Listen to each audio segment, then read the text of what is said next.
kami juga tidak bisa menyalahkan apa yang menjadi pandangan publik bahwasanya ini bukan kasus hukum lagi tapi kasus politik. Jadi pandangan kami tidak bisa menyalahkan.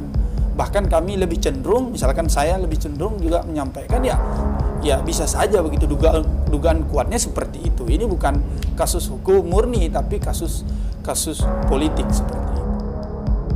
Gawat, skenario rezim diungkap oleh Satpol PP, saksi di sidang Habib Rizik Syihab. Simak berita ini sampai selesai. Pastikan Anda terus bersama kami di kabar NKRI, akurat dan terpercaya. Bisa dipidanakan. Kenapa tidak ambil peringatan? Kenapa tidak denda? Kenapa pesantren nggak didenda saja umpamanya 50 juta seperti di Jakarta saya didenda? Umpama kalau memang pesantren dianggap bersalah. Kenapa pesantren tidak mendapatkan peringatan? Kenapa tidak ada sanksi hukum? Pesantren tidak ada peringatan, ada sanksi. Saya ada hal yang menarik, terutama pelapornya. Pelapor tidak menyebutkan siapa yang menjadi pelapor. Terus yang kedua mengenai masalah tempat kejadiannya. Itu dia menyebutkan Gadun dan sekitarnya. Padahal pada waktu terdakwa menanyakan kejadiannya di mana, dia menjelaskan bahwa itu yang sifatnya spontanitas, baik yang di Gadun di dalam perjalanan. Kalau yang di dalam kegiatan di pondok pesantren, mereka tidak ada yang tahu. Jadi ini ada hal yang sangat menarik bahwa tidak tahu yang siapa yang dilaporkan, tidak jelas mengenai masalah tempat yang kejadiannya, terus apa yang dilaporkan. Tapi yang paling penting bahwa Habib Rizik sudah menyampaikan secara jelas dan tegas bahwa apa yang disampaikan oleh pihak saksi itu sangat bias karena tidak menyebutkan secara detail. Tapi dalam proses pelaporan, kalau kita sebagai orang pengacara atau yang sering mendampingi pelaporan, itu kan harus ada dua alat bukti. Ini tidak ada, hanya foto-foto dan surat tugas. Surat tugas itu bukan alat bukti. Terus saya tanya bagaimana pada waktu pelaporan, apakah langsung diterima? Langsung diterima. Ada apa? Pelaporan itu simpel itu. Padahal kalau kita mau melaporkan itu kan harus ada kajian di bagian pelaporan, apakah ini boleh diterima laporannya. Yang menyangkut mengenai masalah alat bukti. Ini kan mengenai masalah terlapor tidak jelas. Itu kan dari perkembangan penyidikan yang akhirnya dia mengakui menyebut bahwa itu Habib Rizik yang bertanggung jawab pada pemiliknya. Padahal pada waktu awal-awal pemeriksaan dia menyebutkan bahwa yang bertanggung jawab adalah panitianya. Ini berubah-ubah dan menurut saya ini tidak konsisten. Bahkan tadi juga Camat juga menegaskan mengenai masalah kejadian yang ada di sekitar pondok pesantren, tidak ada klaster baru. Bahkan pada waktu bulan November tidak ada satupun yang terkonfirmasi positif. Jadi tidak ada masalah apapun yang terkait dengan proses yang ada di peletakan batu pertama yang ada di Megamendung.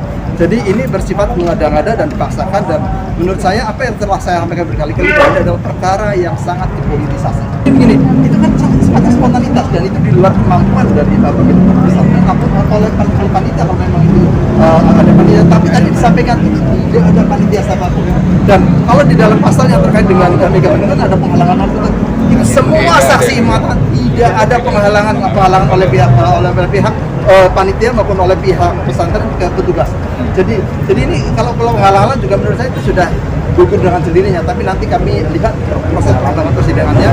Tapi ini seperti yang saya sampaikan tadi bahwa perkara yang dipaksakan tentunya ada 1000 alasan untuk mencari supaya seakan-akan itu adalah perkara yang bisa dibuktikan. Tapi secara faktual tidak ada.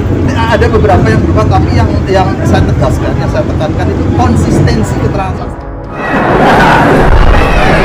Ini makhluk ini ternyata dibayar. Ada seorang sosok anggota DPR bertanya, apa begini model demokrasi kita? Memelihara ini jongos-jongos begini sampai puluhan miliar dibayar. Uang siapa itu? Uang saya dan bapak ibu. Lalu kita jadikan sasaran. Oh, tunggu dulu. Bukan orang bodoh kita, orang Islam ini. Umat Islam ini wallahi sekarang ini Masya Allah masih sabar. Tapi kalau kesabaran umat Islam sudah tidak ada, apalagi kami sebagai pendakwah sudah tidak ada kesabaran, tunggu dan lihat. Kita masih sabar. Kenapa? Kita masih menghormati. Kita masih menunggu kepemimpinan Jokowi Ma'ruf tinggal 3 tahun. Itu yang kita tunggu.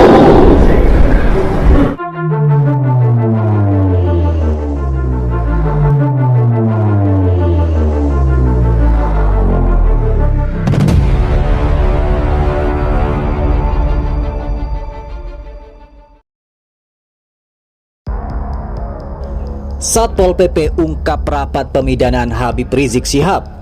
Pengacara mengatakan, ini skenario siapa?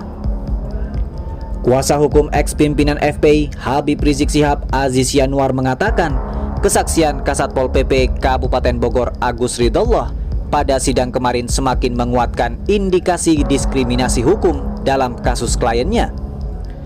Pernyataan yang dimaksud saat Agus mengatakan ada rapat khusus yang akan mengkriminalkan Habib Rizik akibat kerumunan di Megamendung. Ada penegakan hukum tebang pilih jika orang lain yang melanggar sanksi administratif, tapi HRS maka pidana. Ini tidak ada equality before the law, ujar Aziz. Dalam sidang kemarin, Agus menyampaikan sempat ada perdebatan penerapan sanksi administratif atau sanksi pidana dalam kasus kerumunan Megamendung. Setelah berdiskusi, peserta rapat yang dihadiri oleh Pemprov Jawa Barat dan Polda Jawa Barat itu sepakat untuk mengambil langkah pidana dalam penyelesaian kasus kerumunan Habib Rizik Syihab. Adapun alasan peserta rapat memidanakan kasus pelanggaran protokol kesehatan itu untuk memberikan efek jera dan supaya kasus serupa tidak terulang kembali ke depannya. Walaupun Agus mengakui sebelumnya tidak ada kasus pelanggaran prokes yang dipidanakan. Lebih lanjut, Aziz mengatakan kesaksian Agus dalam sidang kemarin menjelaskan kasus yang dilaporkan Satpol PP ke Polda Jawa Barat adalah kerumunan di Gadok, bukan di Megamendung. Namun, saat pelapor diperiksa di Mabes Polri, laporan kerumunan berpindah ke pesantren Markas Syariah Argo Kultural milik Habib Rizik Syihab di Megamendung. Aziz mengatakan kesaksian ini menguntungkan pihaknya. Ia berharap kesaksian dapat meringankan dakwaan terhadap kliennya. Sidang kasus kerumunan dengan terdakwa Habib Rizik Syihab akan kembali dilanjutkan di Pengadilan Negeri Jakarta Timur pada Rabu besok. Agendanya adalah pemeriksaan saksi dari pihak Jaksa Penuntut Umum untuk kasus kerumunan di Petamburan, Jakarta Pusat. Tidak ada yang tahu. Jadi ini ada hal yang sangat menarik bahwa tidak tahu siapa yang dilaporkan, tidak jelas mengenai masalah tempat yang kejadiannya, terus apa yang dilaporkan. Tapi yang paling penting bahwa Habib Rizik sudah menyampaikan secara jelas dan tegas bahwa apa yang disampaikan oleh pihak saksi itu sangat bias karena tidak menyebutkan secara detail. Tapi dalam proses pelaporan, kalau kita sebagai orang pengacara atau yang sering mendampingi pelaporan, itu kan harus ada dua alat bukti. Ini tidak ada, hanya foto-foto dan surat tugas. Surat tugas itu bukan alat bukti. Terus saya tanya bagaimana pada waktu pelaporan, apakah langsung diterima? Ada apa? Pelaporan kok sesimpel itu, padahal kalau kita mau melaporkan itu kan harus ada kajian di bagian pelaporan, apakah ini boleh diterima laporannya yang menyangkut mengenai masalah alat bukti. Ini kan mengenai masalah terlapornya tidak jelas. Itu kan dari perkembangan penyidikan yang akhirnya dia menyebut bahwa itu Habib Rizik yang bertanggung jawab pada pemiliknya. Padahal pada waktu awal-awal pemeriksaan dia menyebutkan bahwa yang bertanggung jawab adalah panitianya. Ini berubah-ubah dan menurut saya ini tidak konsisten.